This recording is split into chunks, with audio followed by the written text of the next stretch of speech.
and didn't have kids yet when it came out, so like I had no reason to watch it. Here we are. Oh, hi guys. Sorry, Corey and I were too busy discussing Children's films. Madagascar, our favorites. Welcome back, everybody, to the return of the Roar Bridgeport Islanders silent auction. I'm your host, Samantha, here with a very special guest. You know him. You love him. Guys, Corey Schneider. Corey, thanks so much for joining us here Pleasure today. to be here. I'm excited to do this. I haven't done anything like this before, so we'll see how I do as an auctioneer. You're going to be great. You're going to be amazing. Do you think you can go as fast as an auctioneer normally Definitely does? not. I've been told to slow down my speaking on air, so I'm really worrying about that instead of trying to speak too quickly. Yeah, as have I. So hopefully everyone out there can pick it up from us both being yappers. But I think it'll be a lot of fun. Guys, if you were here last time, you saw that we will have our auction site live on Dash, where you can bid on jerseys that have been advertised for today. 3 very special jerseys and a couple of other very exciting items that you can bid on, as well as 3 mystery jerseys, which you can buy outright and we will reveal at the end of today's show. Lots of fun. We will go through our items first and foremost. Of course, you see it right here behind me. Corey Schneider's #1 game-worn and signed jersey. Corey, this was the first jersey you had when you were here? It was my first year at the organization. It was the COVID year, so I was on the taxi squad, and it was, I think, March or April, and I hadn't played a game yet because Ilya and Semyon Varlamov just never got hurt or sick because they're machines. They are. It got deep enough in the year where, I talked to Lou and the management. They sort of said, would you like to go play a game? Because I hadn't played since the March before when the league shut down and we didn't make the bubble, so I'd been about a year from playing a game. I was like, yeah, I'd like to go play a game. I'd love to play hockey again. So why not? I came down here and played one forgettable game that didn't go so well. It looked like I hadn't played a hockey game in about a year, but I did get to wear the Sound Tiger briefly because the next year when I was here, they switched logos to the B. So I do have, that is the only one. The only Corey Schneider Sound Tiger jersey. So fans, this is going to be a big one here tonight. And Corey has promised to personalize the jersey for our winner here tonight. So whoever is the lucky fan that gets to take home this one and only Corey Schneider Sound Tigers jersey, just know it'll be just for you. And you can put a special little message on there. Whatever you want. It'll be beautiful. We also have something right here to my side. I don't know if I can lift this up without smacking a light in the background. But we've got a stick from the one and only Seth Helgeson. I think we know who he is. Captain. Here, yeah, you bet. Wore the C on his chest. This is a signed stick right here. You can also bid on taking this one home. We know Seth. We love him here. He has been such a pinnacle part of this organization, even when I've been here just for the last couple of seasons. And last season, unfortunately, he was hurt for a majority of it. But nevertheless, a chance to take home something that our captain signed himself. That's a great opportunity. And I played with him in New Jersey early in his career and then for 2 years here in Bridgeport. So great guy, good friend of mine, good for cross-checking that stick so you can get your reps in. For cross-checking. Seth was here a lot with that stick. So yeah, I don't know if I can publicly endorse cross-checking, but what you do with it on your time is your business. That is none of my business once we get to that point. We've also got right here, #6, Mike Cornell. I understand you two know each other well. You were on that COVID squad together, right? Yes, we played together parts of 2 years, I want to say, in Bridgeport. So Mike is a great guy, was kind of willing to do whatever. So, it's a fun one to have. Good little deep cut for the Islanders. Yeah, very deep cut for all those diehard fans who have been here all 25 seasons. You definitely know who he is. And right over here, we've got #41, a Tom Kuhnhackl jersey right here, a Sound Tigers jersey.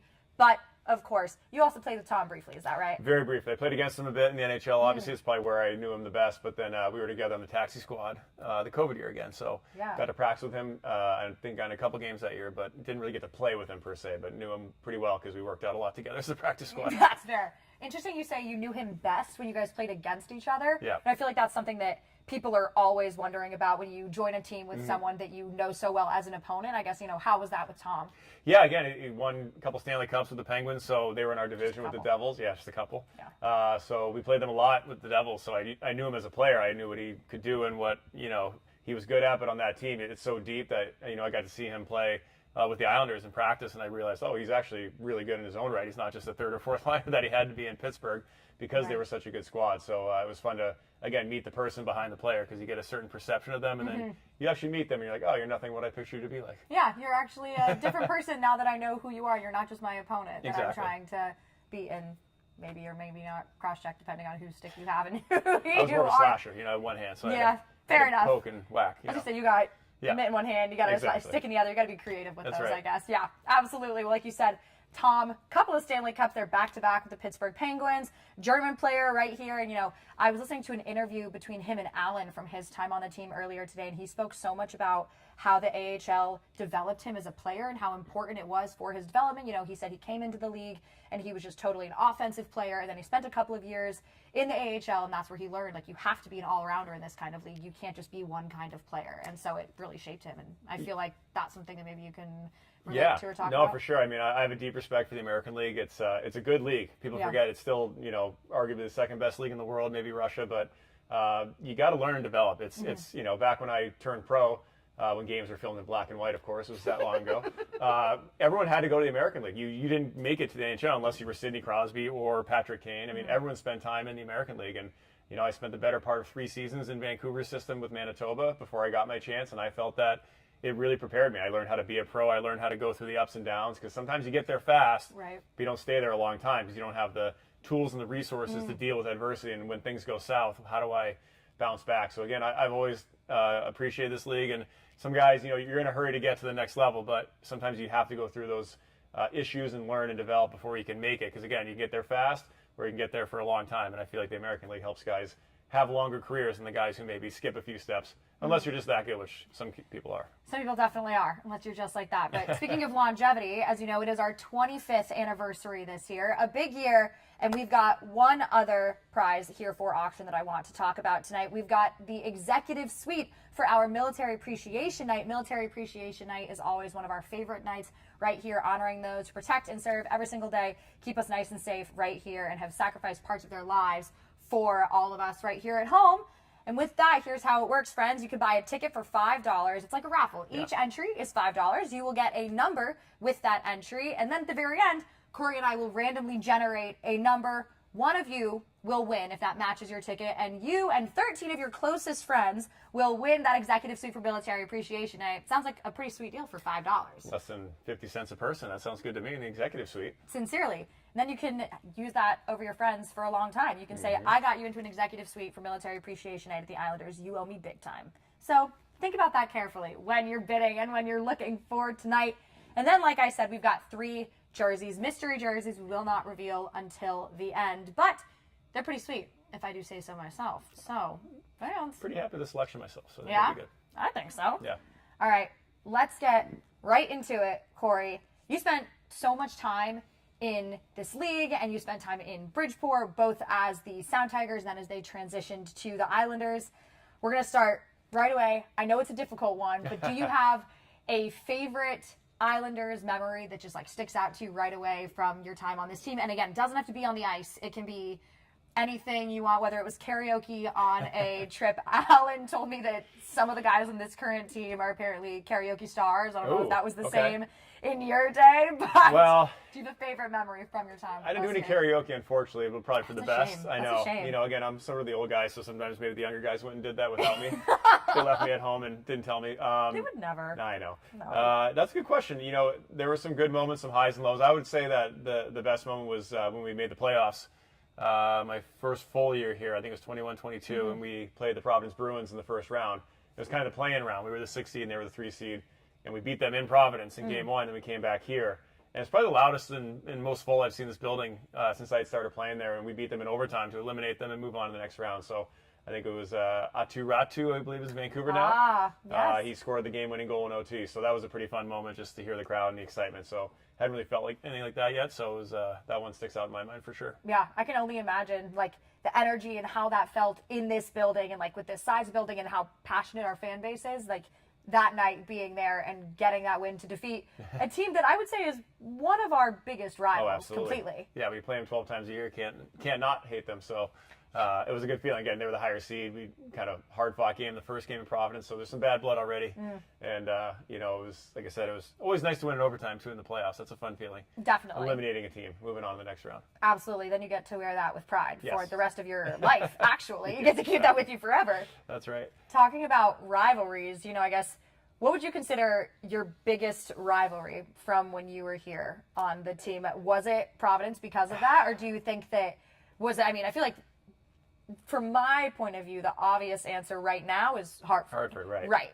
But Yeah. you know better than I do how you felt playing those teams. You know what? You play Springfield, Hartford, Providence quite a few times, more than the other teams. So I would probably say Providence. I think for whatever reason we just didn't get along with them. That group of guys they had, our group of guys, it was Providence is always a good environment. It's a pretty full building. The Bruins, Boston fans, Providence fans, they're pretty nasty as well. So I would say Providence is probably our biggest rival in terms of just sports hate, where we just didn't like each other on the ice. You knew a lot of the other guys in the team, but we just did not get along. A lot of fights and delay, game misconducts. Yeah. All sorts of extracurriculars that we can't mention on the air. Extracurriculars. Yeah. I feel like we see that even now with these squads. Like that bad blood has kind of persisted, and not to say hate necessarily, but there is definitely some tension, some rivalry. There is something there between these teams, and like you said, we play them the most of literally any other team throughout the season, and all of those games are always chippy. And Boston fans are known for being passionate and are also known for traveling, and I feel like we see that here, and so our fans have to be extra loud to kind of combat that. Yeah, I think you eventually just get sick of each other by the end of the year. It's like a sibling rivalry. You're just tired of each other. You just pick fights for no real reason. So everyone sees each other. We on the back end of things always joke that we know when Providence is here because we've learned by the end of the year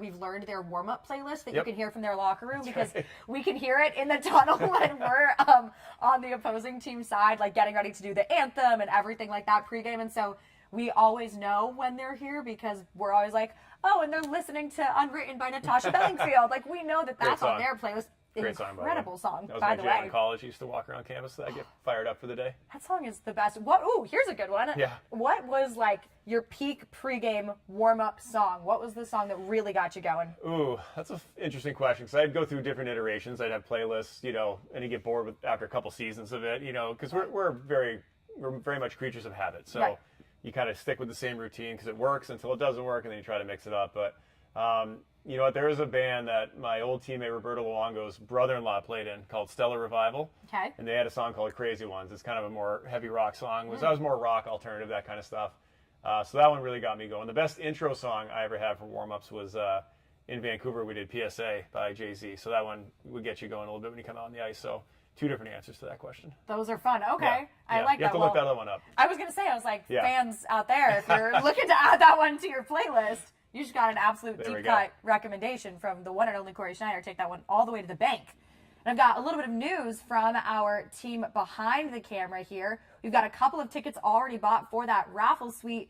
That game will be on November 8th, Military Appreciation. And mystery jersey number 1 has been purchased by Connor Abbott. Connor, congratulations. You are the proud owner of a Ken Appleby jersey. Bam, number 39, Ken Appleby with the B logo. I don't know if you can see it or if my head is right in the way, but imagine you can see it right there. And, these mystery jerseys go up in price, and as you'll see on the website here, because they're more rare, I would say. We don't want to reveal whose they are, obviously, but, yours is a one of a kind right here. And as you see, some of the other mystery jerseys we've got here are some pretty rare items. So I think it's pretty fun to... It's like the silver package, the gold package, the diamond elite package. Precisely that. Upselling in tiers, Absolutely. So if you want to be a gold, diamond, elite, superstar, platinum member, you can take home one of those jerseys, one of those elite mystery jerseys that you will get to find out about live on air. And then you can wear it proudly to our home opener on October 11th, which we're so excited about. Right around the corner. I feel like this offseason went by so fast. I don't know how you feel, but I feel like this offseason just flew by. It's funny, when you're a player and then you're out of the game, it's like different. It ebbs and flows. I remember when I played, Labor Day would hit, and all of a sudden my instincts, my spider senses started tingling. It's time to go back. You got to go back. So wherever we were, we'd pick up and go to New Jersey, go to Bridgeport, go to Long Island, and you just get back in that mode where you kind of mentally have to get re-engaged. And now as a retiree, I'm still doing stuff. I'm still busy with media, but a little more laid back, a little more calm, because the off season is busy with training, working out, depending on how far you played, how late you played in the year. Again, we would travel back and forth from where we live to Boston, our hometown. So it's always chaotic, like you said, and all of a sudden the season's on you again. Labor Day, right around the corner, just happened. So now we're into training camp mode, and the season will be on us before we know it. So I'm excited for hockey in general, but especially Islanders and Bridgeport hockey. Yeah, definitely. And in the off season, you and I were talking a little bit about your work with NHL Network this year, and you'll be with them again this upcoming season. What are you most excited for about with NHL Network this year? Yeah, it's fun to just sort of be tapped into the entire league, to sort of keep your finger on the pulse of everything, every issue, every topic. I kind of like talking big picture sometimes. It's fun to break the game down and do the small details and, hey, take out the telestrator and say, this is what I'm seeing. But I like to think bigger and just sort of say, all right, what's this team's dynamic? What's their path? What's their, feeling right now if they're in a losing streak or a winning streak? So to be able to kind of touch on everything is fun. And the more you do it, the more, like anything, you practice, you get better. So for me, it's just getting more repetitions and time on screen and just sort of figure out how to say things in a different way that you're not just saying the same thing over and over again, which can be a challenge at times, but it's something I enjoy doing. Yeah, absolutely. When I was in college, I ran a hockey podcast called 5 on 3. Get it where you get your podcast. Listen to it on Spotify.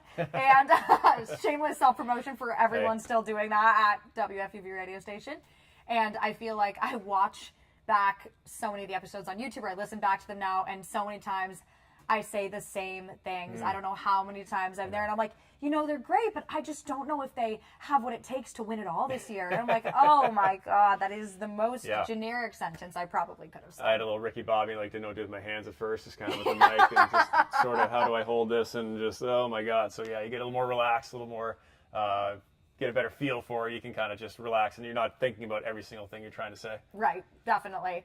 And I guess, you've spent some time on air now. You obviously spent some time playing. What was more stressful for you, the first live broadcast you did on air or your first pro hockey game? Very different, I guess, nervousnesses, if that's a word, nervousnesses. The problem with when you're on air is you have an earpiece in, as you probably know, and people are always talking to you. You're not exactly sure who's talking to you. There's a producer, there's a replay guy, there's another producer, so you're trying to talk and speak, and then all of a sudden someone's in your ear like, all right, 3, 2, 1, we're going to the break, kick to, whoever, and you're kind of like, you're trying to say your words while listening to other words, and I think that was a little jarring my first broadcast. Again, just learning how to speak more slowly, with purpose, with intonation, all that kind of stuff, because it's almost like you have too many things to say, but you only have so much time to say it. Right. So it's my dad used to say, you didn't have time to write a short memo, so I wrote a long one.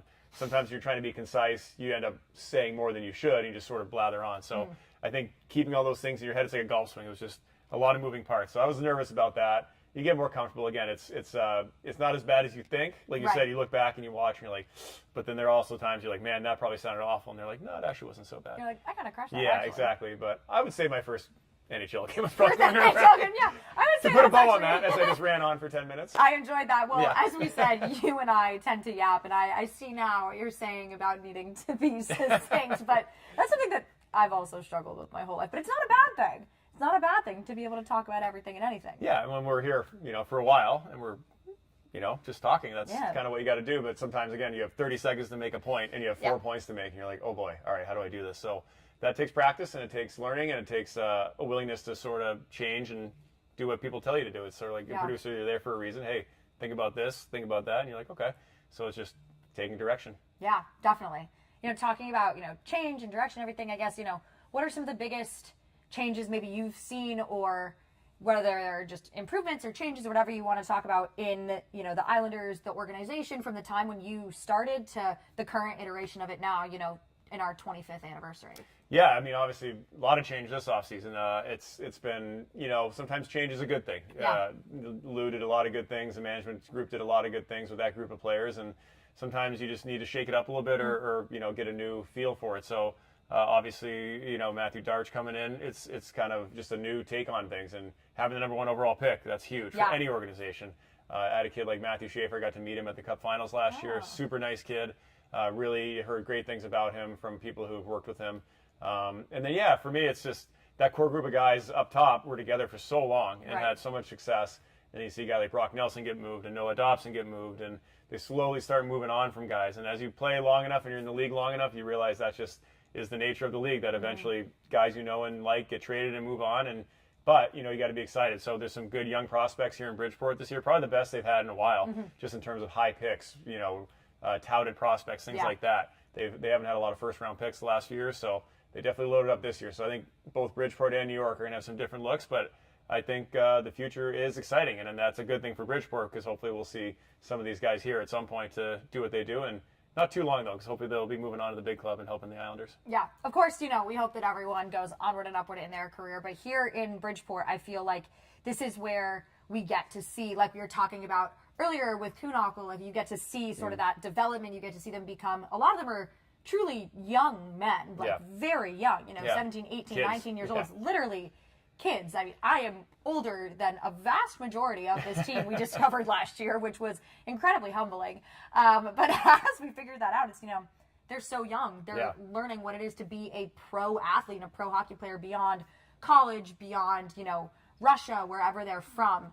And so I feel like this upcoming year, like you said, we have a lot of really exciting prospects down here, and it's going to be so fun, and it's going to be so different, I think, seeing such a different system of hockey and then seeing a very new team. And I'm actually really thrilled to see how it's going to mesh and how they're going to gel and what's going to happen throughout the entire season. Yeah, I think that's the exciting part. And, I think it's good to have older guys, having been an older guy who came back to play in this league. When I started my career, I had Mike Keane, who won 3 Stanley Cups and was 42 years old in Manitoba. And he taught me a lot about being professional, about how to go about your business, what it takes to win. So it's great to have all this young talent and this exciting idea of what it's going to look like. And that's the main point. I think it's important to insulate and to support and to have some leaders and older guys around these kids to say, hey, look, this is how we do things. This is the expectation. Because when you're a kid, you just, like you said, you're 19, 20, 21 in this league. You're a kid. I mean, I was scrounging for quarters in my couch in college trying to go out and find money to do stuff. Right. And these guys are playing professional hockey. So it's a big culture change. So you need to have, I think a support system where you can kind of keep them on track and just set the expectations and the culture of the organization. This is what we need to do here. So I'm excited for that blend, and hopefully, again, the young guys can shine and develop and grow. But sometimes you need a little help, and you can't do it all on your own sometimes. Yeah, definitely. You can't do it all on your own. Speaking of not being able to do it all on our own, we want questions from all of you out there, the viewers, everyone watching this stream right now on Instagram, YouTube, Facebook, wherever you are joining us from.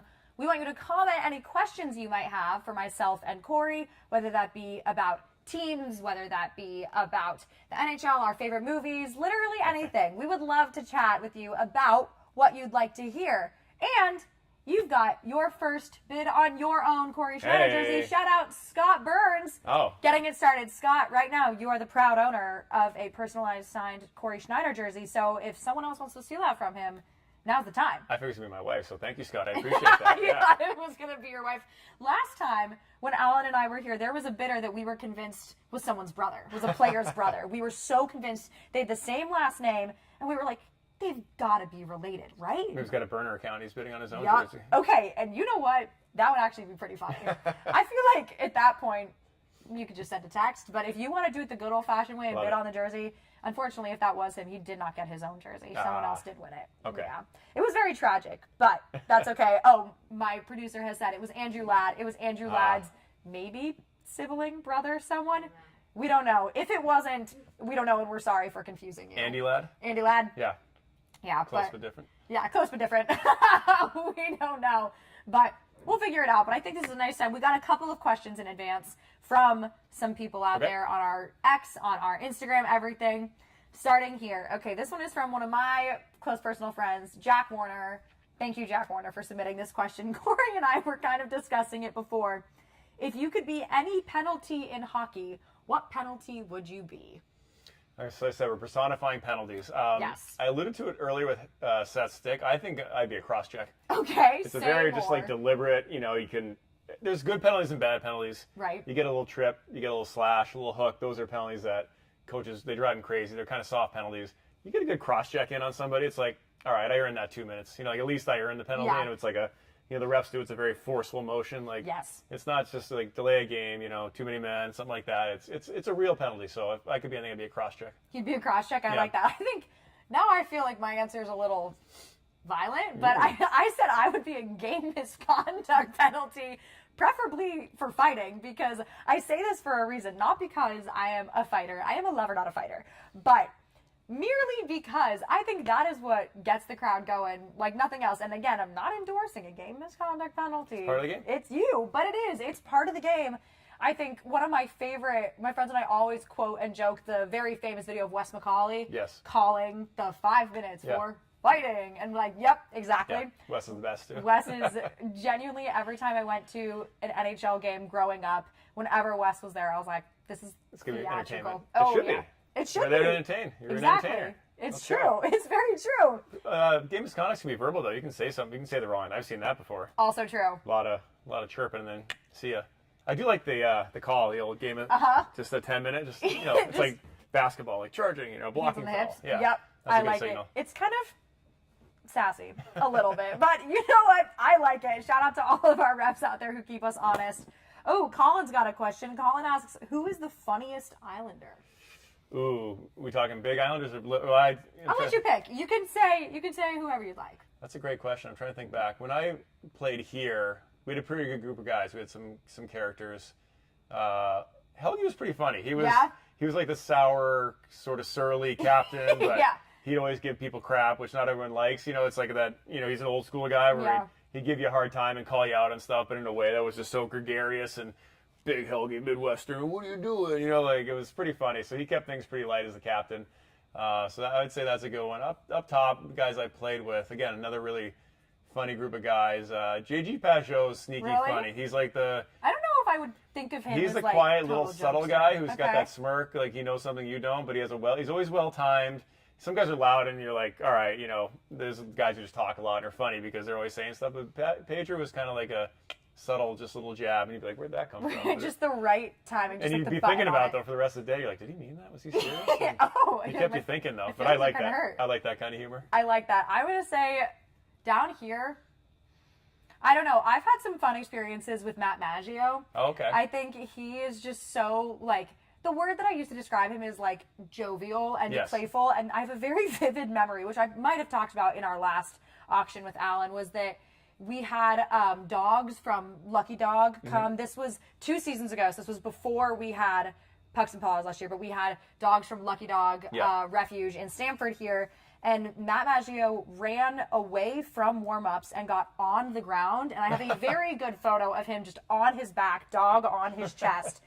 And it's one of my favorite photos because he was just like giggling. Generally, just having the greatest time ever. Yes. A boy and his dog. A boy and his dog, which at that point he was a child with his dog. He was I played with him when he came in 18. briefly, so that makes sense. He had a lot of energy. He had like puppy energy. He's like a puppy dog himself. Literally puppy dog energy. And I would just find him like making comments or joking with people in the hallways or during warm-ups. We would hear him and I was like, oh my gosh. Every time he runs by, he would just give you a little wave. And I was like, okay. So I think Matt Maggio is up there on my list. He did get yelled at for leaving the warm-up. I would think so. Yeah, that's Yeah, he did. Steph Helgeson, actually funny enough, did look at him and go, "Matt, get back here! What are you doing?"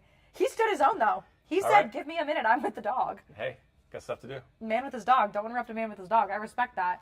Jack on Instagram says, "Hey Corey, you met us at UK Islanders group last year." Ah, yes, I remember them. Yeah? Yeah. I love that. How fun. What was it, UK Islanders? Tell me about that. So I was doing a broadcast, the Islanders with MSG, and we all met, we have a pre-show meeting, whatever, before warm-ups, and Shannon Hogan, who does the games up there, Shannon. so she brought this group in. It was a group of UK Islanders fans who traveled. It was like their annual trip they do. They come see a game there. I think the Rangers game. They do like a whole circuit of Islanders games, and they had their Gitch, but they had the British flags and all that kind of stuff. Awesome. So it was like 10 or 15 of them, and yeah, they were awesome. They were good people. So they loved the Islanders. They watched from abroad, and I didn't know there was a UK chapter of the Islanders. There's a UK chapter. So look at that. Look at that. Well, shout out to you, Jack, and the rest of the UK Islanders. Hope to see you again this year. Yeah.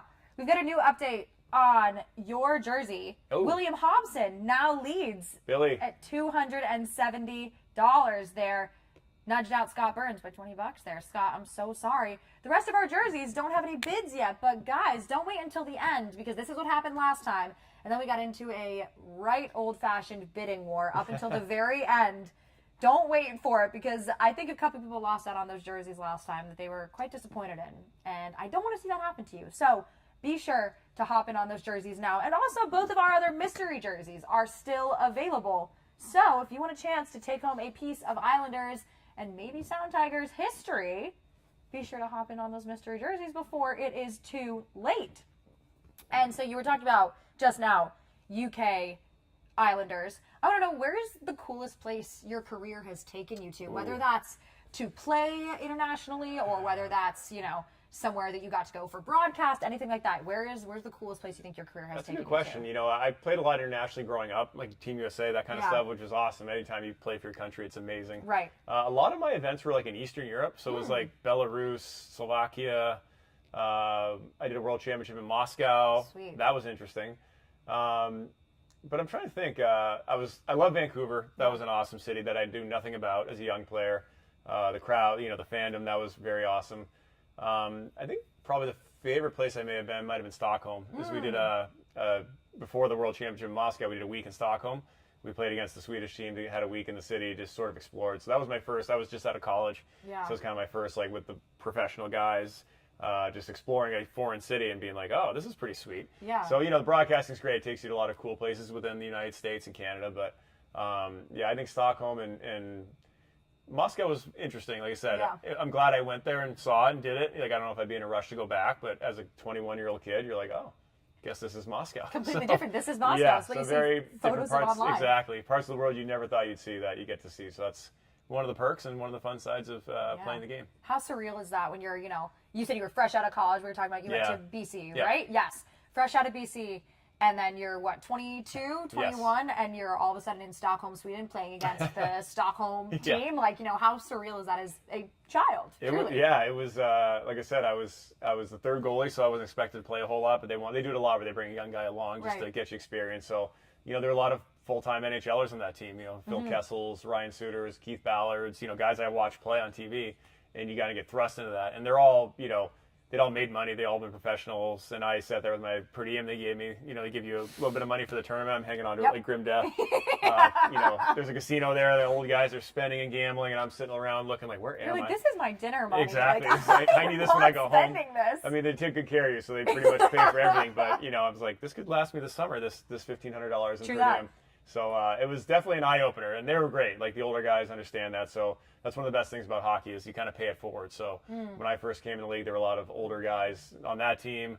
The Luongos, the Sedin twins, the BXs of the world who take care of you and pay for meals or kind of introduce you to that. And then you get older and you're making better money and you sort of pay it forward to those guys and you take care of them when they're young. Because, again, it's overwhelming and it's a lot to think about. And it's a lot of money when you're a young kid, especially for anybody. So it was interesting to see that dynamic at play just fresh out of college. Yeah, definitely. Were there any players here that you specifically took under your wing, or you really found yourself, leaning towards, caring towards as one of those vets in the league who had come back and was now spending time with these new children? Absolutely, yeah. It's funny because everything ebbs and flows. The league's always changed. When I came in the league, it was kind of just getting out of the, have fun, play hard kind of vibe. Right. And then guys like Sidney Crosby and Connor McDavid came along, where it's like you got to be dialed. So guys became better than ever at training and taking care of themselves.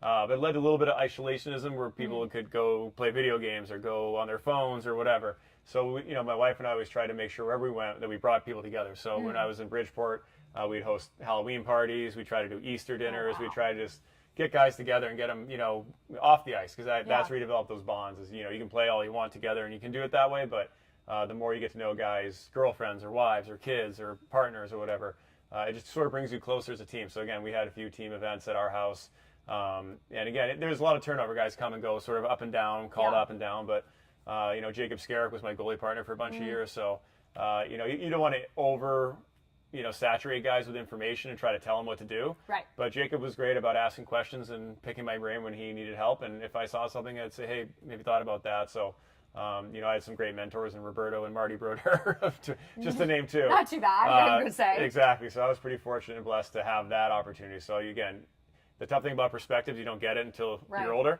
generally speaking. So you look back and say, hey, that was important and meant a lot to me. So hopefully I can impart some of that on these guys, and just making sure that everyone knows that you're bought in and that you're 100% in on this and that you care about them, because that's how you form a good team. Yeah. This is going to be sort of a hefty question, I guess, but what is something now, looking back on your time as a player, that you wish you would have known when you first entered this league? That's a really good question. I think it matters. It's really important. But sometimes when you're young, you live and die with every single play, with every single game, with every single moment. And that's good because you're present and you're there and it's important to you. As you get a little bit older and, you get married or you have a family or you sort of have other parts of your life that are equally as important, you sort of learn to compartmentalize a little bit. And especially for me as I got older, I'd carry games with me for a while, or a bad goal that I gave up or something. It would really stick with me and bother me. And I think you learn to let that go a little bit quicker and just move on and reset. It's not that you take it less seriously, you don't care. It's more just, okay, hey, like, let's keep this in perspective. That happened. I didn't like it, but I can only do what I can do to prevent it from happening again. I can't sit here and just eat myself up over it. And I think that can cause a lot of stress and anxiety when you're younger. So I think if I was to go back, I would say, hey, look, do what you do, but there are other things that you can put your focus or attention or distract you maybe from what you're doing, because you can get very, tunnel visiony when it comes to the game. And there's a lot of other things in life that can bring you happiness and fun. And so it takes a while to learn that, because it's all that matters when you're that age. And again, that can be a good thing, because you can really focus and get to the highest level. Yeah.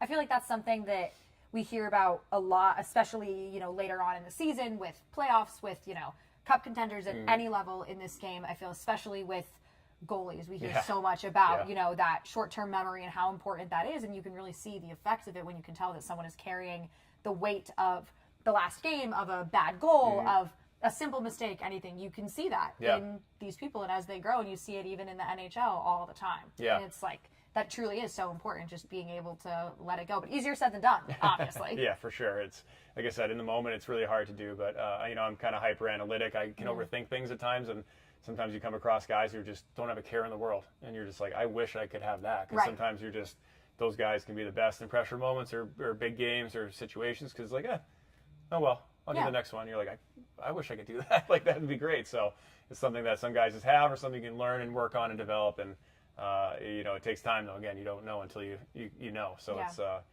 again, as a young player, it's hard to be told that, because it is so important. You're like, I can't just take a shift off. It's like, well, I'm not saying that, but just don't beat yourself up so much. It'll be okay. Yes. Note to everyone, it'll be okay. Exactly. I feel like it takes a very special kind of person to be a goalie. Maybe someone with that short-term memory. I feel like that's a question that I have always had, is for a very, very brief stint in my young soccer playing career, i.e. I was 6 and played on a local co-ed team.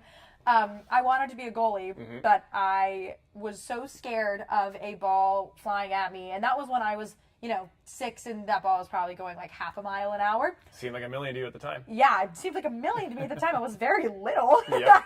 Yes. What is it that makes a person want to be a goalie, especially in a professional environment like this, where those pucks are sometimes well over 100 miles an hour, and that's a solid rubber puck? Yeah.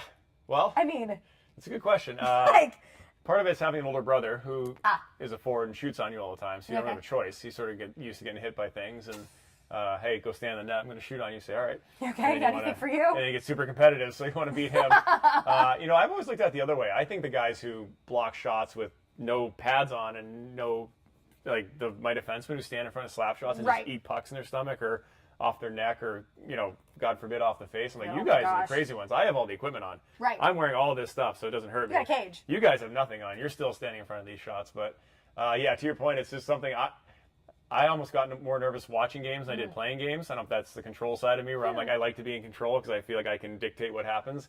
And when you're on the bench watching, you're just like, I have no control over what's happening. So I was just drawn to it. I wasn't the best skater growing up, so I tried goaltending, and fair enough. I was flexible and had good hand-eye coordination, then just had that competitive itch where I just loved stopping the puck and being the guy that could frustrate everybody else, or make the difference in a game. Because sometimes you play a few minutes as a forward and you feel like you didn't really impact the game a whole lot, but I felt as a goalie, I was a catcher in baseball too, because I feel like you're in the action, you're always on the ice, you're always in the field, something's always happening. I think that kind of fed my need to sort of be proactive. Yeah, definitely. You know what? Fair enough. Yeah.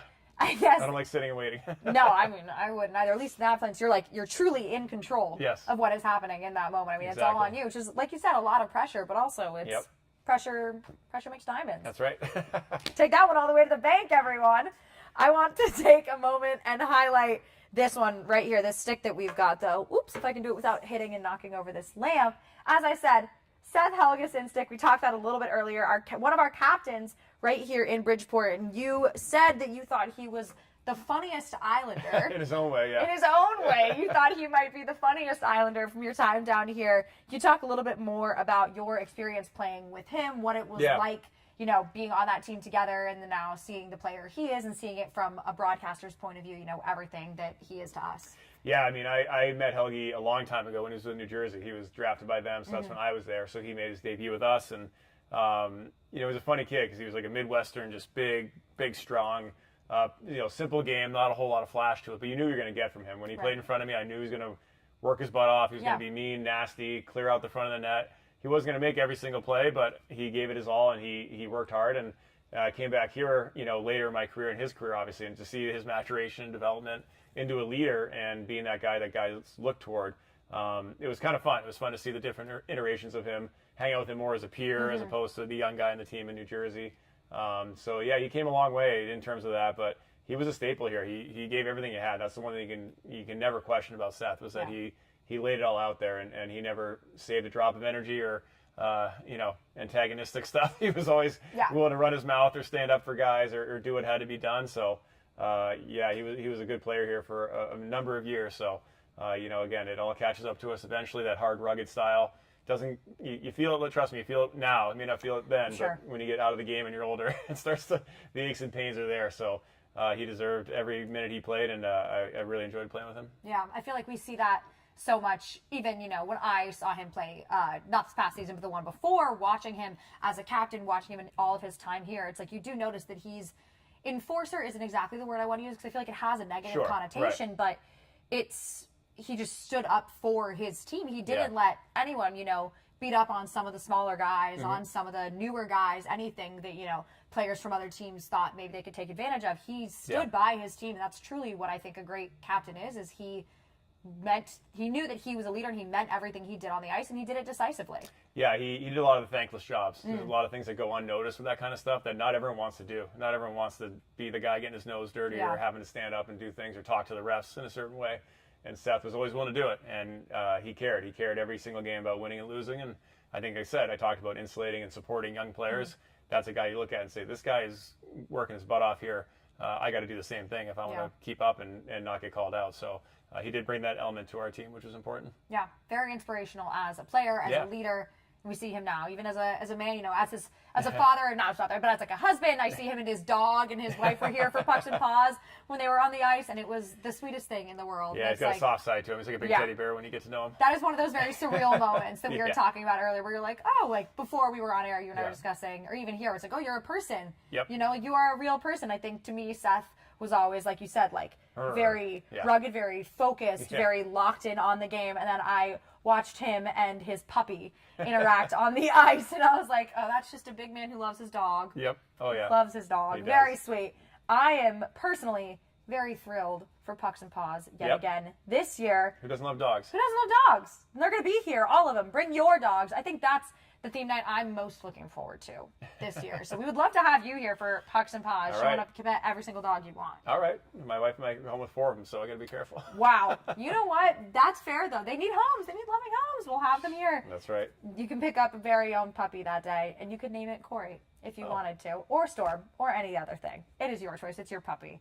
Guys, quick update here. We've got just a little bit over 15 minutes left in our auction, and only Corey's jersey has bids on it right now. I have a feeling that's not going to be the case at the end, but if you are looking to grab one of those other jerseys, be sure to take advantage of it now. I mean, I don't know. Personally, that Tom Kuhnhackl jersey, he is a back-to-back Stanley Cup champion. That is a piece of history right there. That is a man who wore a jersey, wore it well. I mean, I would personally be looking to take home that jersey. That's a good one. But that's a good one. That's one you can have forever. Very powerful one there. And we've got those 2 bids on your jersey, and both of the mystery jerseys here are still available as well. Like I said, we will reveal those at the end, but if we don't buy them, then you will just have to wait until our next auction to figure out whose jerseys those are. You don't want to miss out. I promise you, they are great. They are sweet players. We've got a few bidders, though, on that sweet. So, few sweet, bitter players. Yeah. You know what? I said sweet a lot, but we're just going to go with it. This is one of those moments where I'm glad I'm not on an NHL Network broadcast, but we're going to rock with it here. We've got a few bidders on that suite. Like I said, we will pick a ticket number at the end, and you and 13 of your closest friends can then take part in that suite for our Military Appreciation Night in November, which is going to be so much fun. I want to go to another question from one of our fans that submitted earlier. Maria asked, hi Maria. Maria asked, what are you each looking forward to in your careers this season? Ooh, it's funny when you say career now, because I was thinking my hockey career, so Right. now I have to think about my other career. Totally other side of things. Yeah, you know what? That's a really good question. I think a big part of what I did and what I've tried to do, what I try to carry from playing hockey into my next job is to set goals, right? You want to set goals. How can I improve? How can I get better? So I think this year, I just want to take on more responsibility, bigger assignments. Last year at the NHL Network, got to do the Stanley Cup Finals, awesome. which was a lot of fun. It was fun to be back in that environment, like the Cup Finals, playoffs. Just being back there kind of gets your competitive juices flowing again. So, yeah, I'd love to take on more just to expand and see what I can handle, see what I can get better at, whether it be all-star games or outdoor games or maybe even calling some games in terms of color call or that kind of stuff. So, again, you're always looking to get better and what else can I do? So I think that'd be my goal. Yeah, I love that. Yeah. I think for me personally, I always think I'm trying to improve, to get better, to remain engaging, but also educational. And I think that part of what I want to do this year is sort of broaden my horizons at games. I don't know how many people know this, but I was a beat reporter for all 3 local New York area NHL teams in college. I did about 3/4 of the season with the Devils, then a full season beat reporting for the Rangers. And I think that's something I love talking about, our stats, our storylines, are everything that you hear the broadcasters do, but I think I want to bring some more of that to the fans this year. I think my goal is to sort of diversify what I bring to the fans each game, the information that I give, and to do it accurately, succinctly, while still having fun. There we go. That's the goal, right? Have fun. Yeah, always fun. I think that's what I'm going for. Yes. Always, of course. That's why we're here. That's what we do. Corey, you're talking about broadcast, everything there. Would you ever coach? I think at this point I wouldn't. My kids are at a great age. They're almost 10 and 8, and I think that's a fun time in their lives that we don't get back. So I'd love to be around as much as I can. Hence why I'm sort of doing what I do now. Yeah. Coaching, it's like playing, except more. You're there longer. You're in before them. You're out after them. It's the travel. You're basically doing a professional player schedule again. Right. And I think at some point it'd be fun to do. I do love the game in that sense, thinking of the X's and O's and the strategy, and whether it be goaltending, coaching, or just overall coaching. A lot of goalies become very good coaches. Yes. Because we see everything on the ice as it's happening. But, again, it takes a lot of time and effort. You can't just show up and become a coach. You have to work your way up. You have to pay your dues and learn. Because, again, you don't know everything, especially if you've been out of the game for a while. So at this moment, I think I would probably coach my kids' teams, and that's about it, which maybe would be enough to give me the itch. But I'd put a pin in that for now. Fair enough. I was going to say, do either or both of your kids play hockey right now? They're really into it. We're trying to get them a little more involved in terms of structured hockey, but for now, they my son a little more than my daughter.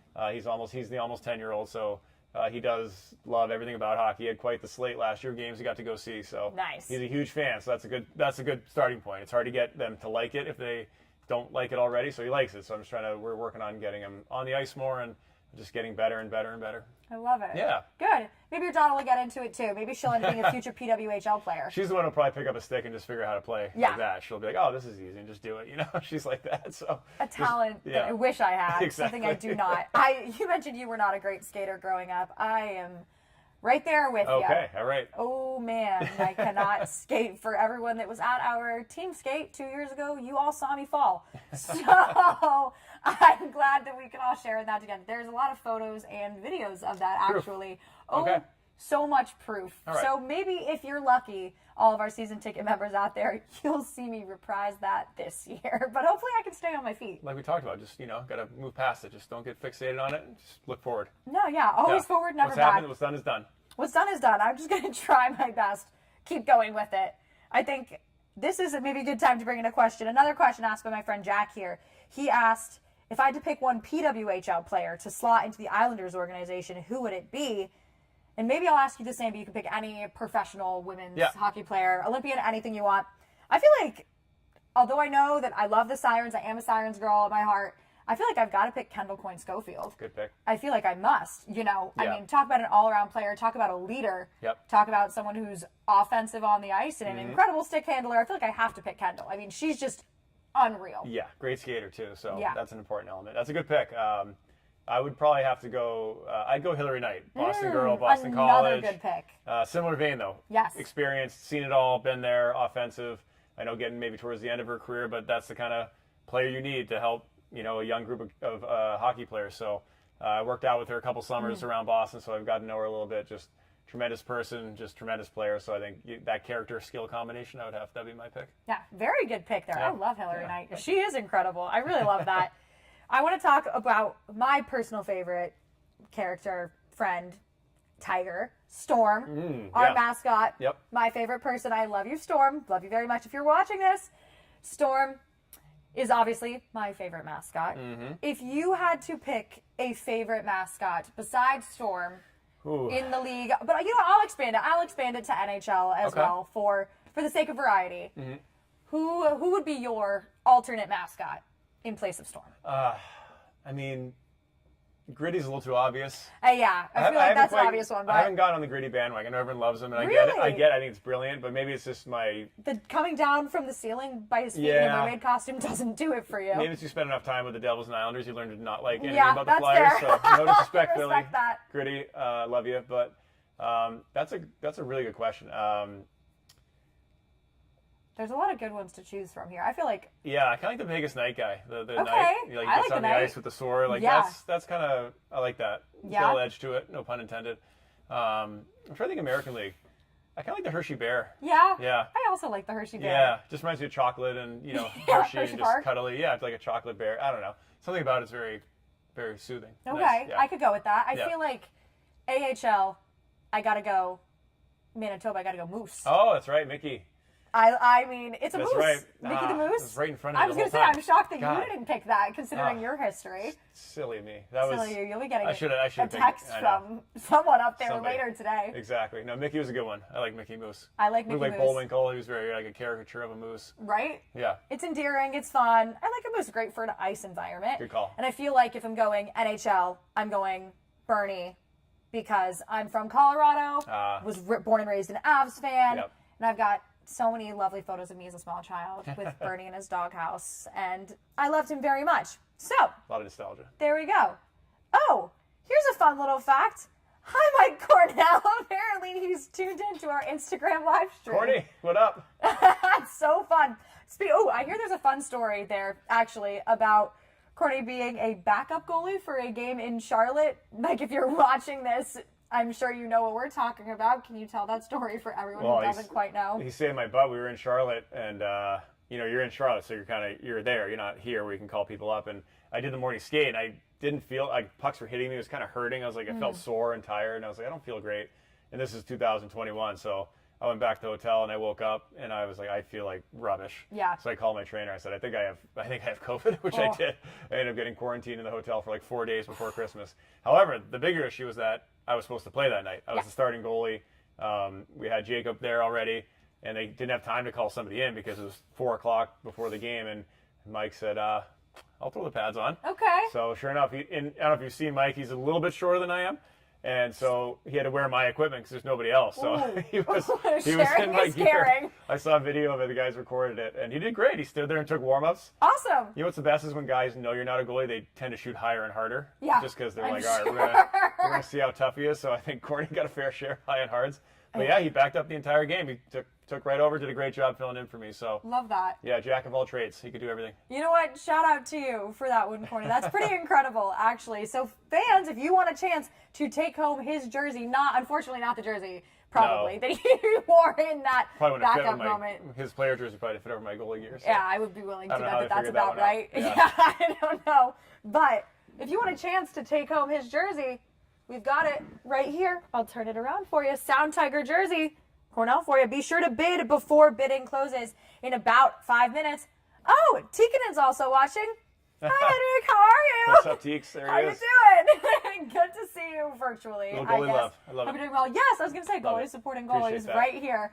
This is going to sound odd. I feel like there's a lot of talk about like group chats, NHL group chats. Is there a goalie group chat? I feel like I want to know. Not that I'm on. So No? it's No. out there. It's I not hope- involving me. I hope that there's Maybe I not should start an one ex-goalie on it. group chat, like a former goalie. We do call it the goalie union, though, that we're all part of a Goalie big union? union. Is that true? That's real? We call it that. It's not actually a union, but colloquially. we like to say that you're a card-carrying member of the goalie union. Of the goalie If union. you play the position, you know what it's all about. So if there's a group chat, I'd love to be invited, but for now, I am not a part.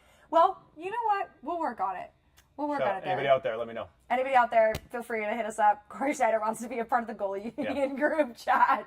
I feel like, it's got to be there. It's got to be something. Maybe you can start it. It's more like a group therapy chat, if anything. Group therapy Just chat. talk through everything that Talk about everything. We were stresses talking about letting it go. That's how you let it go when it stresses you out in the game with the goalie union. Guys, we've only got about 5 minutes here, so be sure to get those bids in while you can. I'm going to go through what we've got right now. We've still got that top bid at $270 for Corey Schneider's game-worn jersey. I do not know how everything else has not been bid on at this point. Last time, y'all were chomping at the bit for these jerseys, for everything. And I feel like you're going to be sad if you miss out, so be sure to grab these while you can. We've got the Seth Helgeson signed stick from this past season. We've got that Mike Grinnell jersey right here that you just heard a lovely story about. And we've got the Tom Kuhnhackl jersey right there. Game-worn Sound Tigers jersey. Once again, a 2-time Stanley Cup champion, an absolute wagon. And we've also got that suite for military appreciation. We've had a few of you buy those tickets here for a chance to win in there. Be sure to keep buying those tickets because we will randomly select one there and make sure you grab one if you'd like. And also our 2 game-worn jerseys, our mystery jerseys for you there. Like I said, you don't want to miss out on those. Those are all going to be excellent prizes for you if you can get them there. And you've only got about 4 minutes. I feel like time has really flown by. It really has. Just chit-chatting. Chit-chatting. Just gone by so fast. Exactly. I'm trying to see if I have any other absolutely pressing questions that I have to tell you about or that I have to ask you about that we haven't gotten to yet. Because there's got to be something in here that's good. I was going to say. We've had nothing but trash so far for me. So, no. Yeah, I mean, me too. It's been all of it. We got to find something good. Okay, I like this one. What is your favorite part of broadcasting? Ooh. I just think, sorry about that. This is embarrassing. You're just a man in high demand. What was I going to say? I think it's just being back in the building. I think when you're a player, you miss that. You miss that feeling of being a part of a game day, a part of the action, a part of something that, is exciting and fun and entertaining for people. So I think for me, I'd been away from the game for a little bit and then I got back into it. Just being back in the arena and just sort of smelling the smells and the lights and the sounds. It really sort of, not that you can play again, you're never trying to get back to that, but it brings you like a connection to the game that you used to have that you sort of lose as soon as you're out of it. Because, the one thing Mike Keane taught me was that the game moves on with or without you. Everyone at some point gets left behind. The game keeps going forward, doesn't necessarily need you. Like you need it more than it needs you. So I learned that, and you respect it, but to be back a part of the game is exciting as a player who spent most of your life dedicated to it. Yeah. Talk about, you said the game moves on. We touched on it a little bit earlier with how the style is different, but I guess how have you really seen the game as a whole? How have you seen it in the AHL and the NHL really sort of shift in the last few years, especially? Because I feel like the style of hockey that is being played now is vastly different than even what I saw growing up, and I wasn't even on the ice. I was just an observer. Yeah, again, when I came in the league around, 07, 08 was my first year pro, first year in the NHL full-time was 2010. It's come leaps and bounds in terms of talent, in terms of skill. You used to have a checking line and a fourth line and stay-at-home defense pairing, and now it's 4 lines of guys who can skate, shoot, score, 6 defensemen are looking to get up the ice. So as a goalie, it's a nightmare because everyone can do it. Everyone's looking for the perfect shot or the perfect play. No one's just throwing pucks to the net as much anymore for the easy saves. No cycling down low. It's all rush, east, west. So just the talent level and how these guys train and how they think is completely different. There's no wasted chances. Everyone's looking for a grade A. So as a goalie, you got to be on your toes. You're probably seeing fewer shots but better chances and higher quality. So again, I love it where it's at. I think it's incredibly entertaining. Even down here, it trickles down. Everything heads down to this league where kids come in the league more ready than ever. You don't really have to tell them how to train and work out. These guys are all 24/7 hockey, so kids are more prepared than ever these days. So I think that leads to a better brand of hockey, in my opinion. Yeah, definitely. I feel like we see that so much now. There's so much young talent. You were talking earlier about how these guys just come into the league and some of them shoot straight to the top. We see that so much now with, I feel like the name that comes to a lot of people's mind when you probably think of hot young talent, Connor Bedard. Just one of those guys. And I feel like what we're seeing now is that talent is being developed so much earlier and from such a young age that by the time they hit 18, 19, they've had the intense training that when probably 10 years ago people weren't getting until they were in college, until they were older, because the entire structure has changed. The whole system has changed. And you see it on the ice. It's faster. It's more aggressive. Absolutely. And I think we talked about the American League and the value of it earlier. I think that's where that comes into play. And I'm not saying that Connor Bedard should be in the American League. He's got all the talent in the world. But that this is the league where you can come and make mistakes Yeah. and learn the hard way and learn how to play defense. Because we all know, hey, you can all skate and shoot and score. Right. We've seen it in practice. You guys look great. But can you be in the right spot at the right time? Can you read situations? Can you know when to get the puck deep and when not to try to go 1-on-3 against 3 defenders? So I think you go into a league like here, and that's where you iron those things out. So by the time you get to the next level, you know, you're plug and play, and the coaches don't have to worry about you. Because now you see so many talented kids, but can they think the game? Can they be in the right place? Can they read the situations? And I think that takes time, and it's hard to do at 18. It gets a little bit easier at 21, 22. So I think that's where the value of the American League comes in. Definitely. And all right, we've talked about it a little bit earlier. I want to grab your jersey, which I think has slid to the side over here. There we go. We're going to have Corey sign his jersey here. We've got a couple people in a bidding war for that jersey. Thank you to Megan, our producer, currently at $595 right here. I believe Erica and William are in a bidding war. So we'll have Corey sign the jersey live on air right now. He won't personalize it quite yet, but we'll have him sign it so you know at least signed right here officially. Guys, like I said earlier, these jerseys are just incredible. You can take them home with you. These Sound Tigers jerseys, like Corey's right here, truly one of a kind. So Erica, William, really going back and forth on it. Corey, whenever you're ready. Yeah. Your jersey's up to $615 already right now. I appreciate that, everybody. I love it. Then we've got our bid on the Kuhnhackl jersey too. One of you very lucky fans, you might be going home with that jersey. Bidding is closing in just a couple of minutes, so be sure to get those bids in while you can. Shout out Connor. Connor, right now, you are the lucky winner of that Kuhnhackl jersey, which, like I said, would be the one I would bid on too. So be sure to keep getting those bids in while you can. We've still got 2 of our mystery jerseys available. You've only got about a minute left right here. 10 seconds, I lied. Not even a minute. 10 seconds here. And then we will have him sign this jersey. Right now, Connor, you are going to be the winner of that Kuhnhackl jersey. And I am going to wait just a couple of seconds for my producer right here to tell me the name of our winner for that Corey Schneider jersey. Corey, how much did you think your jersey was going to go for today? Not this much. So Not I'm this much? pleasantly surprised. Okay, Yes, good. I'm is glad. awesome. I hope you know that this shows how much we valued you, this organization, and we still do. Well, I appreciate that, everybody, and thank you so much. It's funny seeing the number 1 here because I wore this throughout high school and college, and then I turned pro. And when I went to go to training camp in Vancouver, they're like, yeah, Roberto's got number 1. Right. How about you pick a new number? So I said, okay. So I picked 35.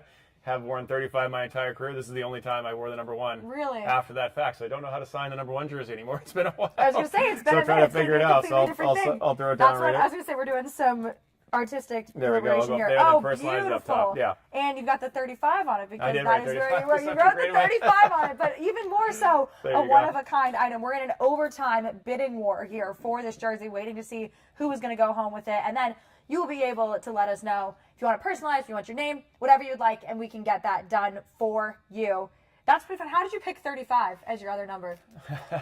Probably not the best story. I used to love Mike Richter growing up. I was in Boston. I was a Boston fan, but Mike Richter was the best American goalie at the time, and the Rangers won the Stanley Cup that year, and then he played in the 96 World Cup of Hockey. So that's kind of when I was in my 8 to 10-year-old heyday of like loving hockey. So I got to meet him for the first time actually the other day. So that was very exciting. I never got to meet him before. So the first time? yeah, that was fun to do. And did you tell him that I wore didn't your number? yet. I'm really trying to ease my, I don't come over too aggressive. Like I don't want to be too forward with it. So I'm going to wait till the right time to. Okay, that's very fair. Yeah. I'll give you that. Alrighty. We are going to do the winner of our suite holder first before we get to the winner of the Corey Schneider jersey. We are going to generate a number between 2 and 23. So, pause one moment. I'm going to pull this up. All right. Letting it happen. All right. Corey, Yep. ready, set, go. Okay. Corey, winning number is 10. 10. Winning number 10. Corey, you are, thank you for announcing that. If like, you are ticket holder, yeah, Corey, you're the winner of that suite. There we go. Congratulations. If you are ticket holder number 10, then congratulations. You are going home with that suite for you and 13 of your closest and most personal friends for our military appreciation night. And the winner is Bruce. Bruce, congratulations. You are getting that suite for military appreciation. Everyone else who participated in that suite, in that auction, and that raffle, thank you so much for participating.